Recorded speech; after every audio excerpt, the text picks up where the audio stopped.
If you are involved in an organization and would like to get it moving in a more organized manner, you may want to consider the 80-20 principle.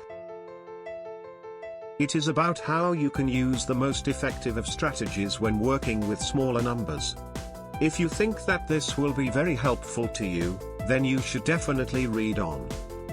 This article will give you all the information that you need to know about the 80-20 principle. Once you have read this article, you will be able to see how this principle can help you be more organized.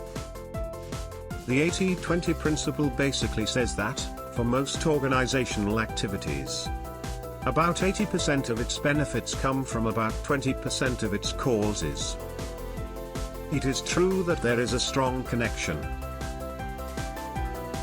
between how much you pay attention to your employees and the results that they produce.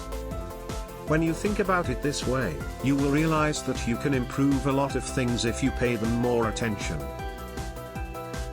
For example, if you think that you are paying your employees too little, you may want to hire some people who are more efficient. However, if you think that they are not paying attention to you enough, you may want to consider giving them more tasks that they need to complete. Of course, when they do not perform the tasks that you expect of them, you will feel unhappy. You should therefore always give your employees enough tasks to complete.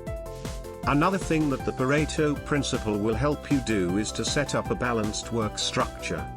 In fact, it also helps you to have a set structure for everyone.